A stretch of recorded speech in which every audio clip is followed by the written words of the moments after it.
दोस्तों, क्या मोदी सरकार अब दो मोर्चों पर घिरने वाली है? क्या जवानों का साथ देने के लिए अब किसान भी दिल्ली पहुंचने वाले हैं?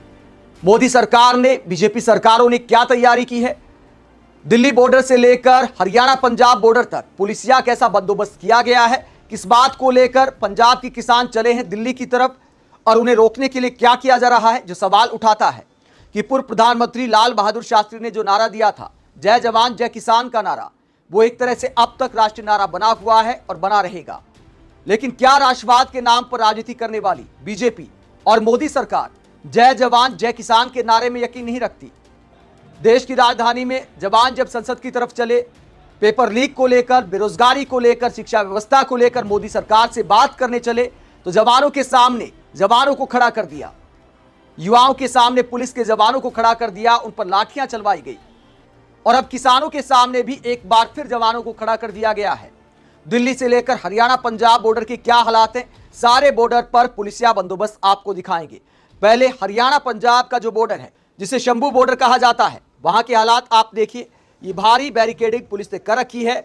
उधर की तैनाती भी आप देख सकते हैं कि किसानों को रोकने के लिए, दिल्ली आने से रोकने के लिए पुलिस क्या कर रही है, किस तरह रोका जा रहा है, ये वीडियो आप देखिए।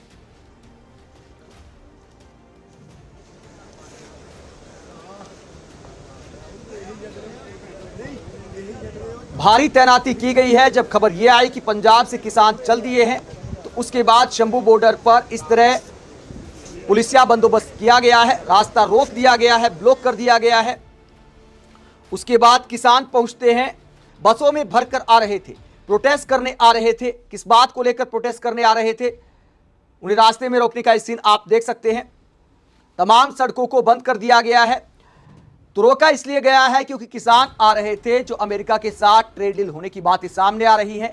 जिस ट्रेड डील पर बातचीत चल रही है, कृषि सेक्टर में अमेरिका के घुसने को लेकर किसान नाराज हैं कि अमेरिका अगर खेती के सेक्टर में भी आ गया तो हमारे उत्पाद का आखिरकार क्या होगा, हमें कितनी कीमत मिलेगी अपनी फसल की।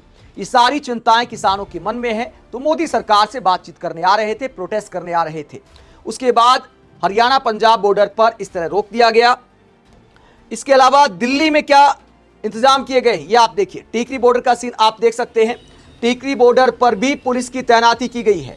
टीकरी बॉर्डर पर ये आप देख सकते हैं, वहां पर भी पूरे इंतजाम है।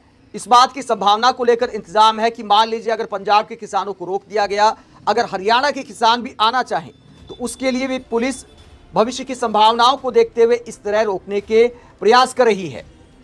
इसके बाद अगला वीडियो आप देखिए। ये यूपी बॉर्डर का आप देख सकते हैं, यूपी गेट का वीडियो देख सकते हैं। वहां पर भी एहतियातन पुलिस के इंतजाम किए गए हैं कि मान लीजिए यूपी के किसान अगर इस मुद्दे पर दिल्ली आना चाहें, तो उसके लिए भी इंतजाम किया गया है पुलिस के द्वारा। यानी मोदी सरकार जवानों को भी रोक रही है, किसानों को भी रोक रही है। किसान इस पूरे मुद्दे को लेकर क्या कहते हैं, राकेश टिकैत का बयान भी आपको सुनाएंगे। कल जो हुआ छात्रों के साथ, उसे लेकर राकेश टिकैत ने क्या कहा, मोदी सरकार को क्या कहा। उससे पहले पंजाब के किसान क्या कहते हैं इस पूरे मुद्दे को लेकर, जरा सुनिए। मुझे लगता है हम ये बात पूरी देश की जनता 140 करोड़ लोगों के पटल पे रखना चाहते हैं कि क्या पंजाब को हिस्सा नहीं माना जाता देश का, उसके बारे में बड़ी बातें। हमें भी अपने देश की राजधानी में जाकर 4 घंटे का पीसफुली ढंग से अपना विरोध प्रदर्शन करने का हक होना चाहिए। पहले तो बोलते थे आप ट्रैक्टर ट्रॉली लेके आए हो, पक्का बैठोगे। अब तो हमने 4 घंटे का था, बसें जा रही हैं, 50-50 हजार रुपया हम लगा रहे, एक दिन भी बस अधिक रोक नहीं सकते, इतना डीजल बलेगा। अब तो हमने जाना था, तो आज भी देखिए हमें शंभू पर रोका जा रहा। तो हरियाणा सरकार की नीयत और नीति सामने आ गई है। हरियाणा सरकार जिस तरह से सैनी साहब भाग भाग के जाते हैं, पंजाब में भी हमारी जो सरकार है वो सब कुछ करेगी, वो चेहरा नंगा हो रहा है। और बिल्कुल ही हमने साफ कहा था भी जहां भी सरकार रोकेगी कोई टकराव नहीं पैदा करेंगे अपने से। ये किस देश बचाओ मोर्चे का ऐलान है। सरकार वार्ता करे, वार्ता से मसलों का हल करने के आगे बढ़ना चाहिए सरकार को। हमारा स्पष्ट है कि भारत अमेरिका समझौता रद्द होना चाहिए। तो भारत अमेरिका समझौता रद्द होने की मांग करते हैं किसान। हालांकि डील अब तक फाइनल तो नहीं हुई है, लेकिन जो शुरुआती फ्रेम आया था, तो कृषि के कुछ सेक्टर में अमेरिका को अनुमति दी है सरकार ने। अब किसानों का कहना है कि आपने रास्ता खोल दिया है, भविष्य में दरवाजा बड़ा कर दिया जाएगा और भी प्रोडक्ट को लेकर अमेरिका घुस जाएगा भारत के बाजार में, और भारत के किसानों को उचित दाम नहीं मिल पाएगा। तो इन सारी मांगों को लेकर किसान बातचीत करना चाहते हैं और यह भी कहते हैं कि हम टकराव नहीं चाहते। लेकिन सवाल ये उठता है, किसान बातचीत के लिए, प्रोटेस्ट के लिए दिल्ली क्यों नहीं आ सकते?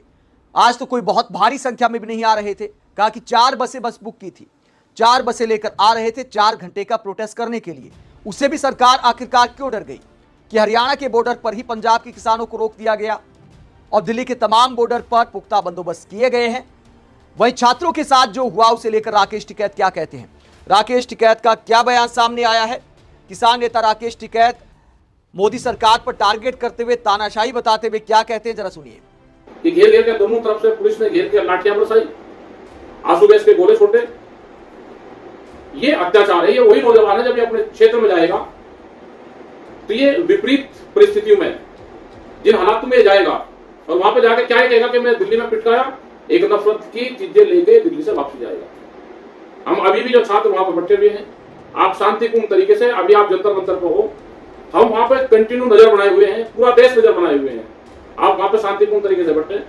कल हमारी संयुक्त मोर्चा की मीटिंग है सब जगह, डिस्ट्रिक्ट हेडक्वार्टर पे हमारे प्रदर्शन है, हमारी पंचायतें हैं और हम उसमें निर्णय लेंगे। ये इशू भी उसमें रहेगा।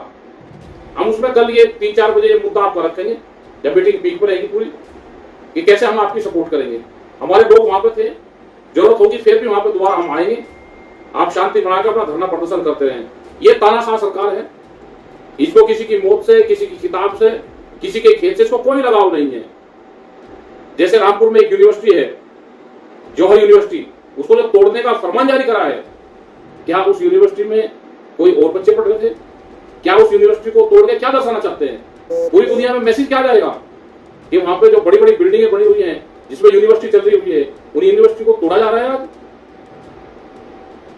तो उसका भी हमको विरोध करना है कि भारत सरकार या उत्तर प्रदेश सरकार अगर उस तरह का काम करेगी तो हमारा विरोध जारी रहेगा। आप किसी के नाम से नफरत है, आप उसका नाम बदल दो, आप दूसरा नाम कर दो, लेकिन बिल्डिंग तोड़ना, बच्चों के जीवन से खिलवाड़ करना, ये ठीक नहीं है। ये देश के जनता को बर्दाश्त नहीं है। और पुलिस भी वहां की, दिल्ली की भी, हम निगाह बनाए हुए जिस तरह से लाठियां भाग रहे हो आप उनके ऊपर, ये पूरा गलत रवैया पुलिस का है। ये नहीं होना चाहिए। हम इसका कड़ा विरोध दर्ज करते हैं और हम सब लोग उनके साथ में हैं। धन्यवाद। जय हिंद, जय भारत। तो राकेश टिकैत कहते हैं कि युवाओं के खिलाफ है सरकार। एक तरफ युवाओं पर लाठियां चलाई गई, इसके अलावा रामपुर में जो यूनिवर्सिटी तोड़ने का मामला है उसे लेकर भी राकेश टिकैत कहते हैं कि नाम से दिक्कत है तो आप नाम बदल सकते हैं, बिल्डिंग तोड़ने से आखिरकार क्या फायदा है। तो तमाम विपक्षी नेताओं के, किसान नेताओं के जिस तरह के बयान सामने आ रहे हैं और सरकार एक तरह से अहंकार में दिखाई दे रही है। सरकार किसी को सुनने को तैयार नहीं है। ऐसा लगता है कि जो मोदी जी करेंगे बस वही चलेगा देश में। जनता ने अगर वोट देकर चुन लिया है, अगर जोड़ तोड़ करके भी आपकी सरकार बनी है, तो इसका मतलब यह नहीं है कि आप जनता की आवाज को अनसुना कर देंगे। आप इस पूरे मुद्दे पर क्या सोचते हैं, कमेंट बॉक्स में अपनी राय जरूर दें। साथ ही चैनल को सब्सक्राइब भी करें। नमस्कार।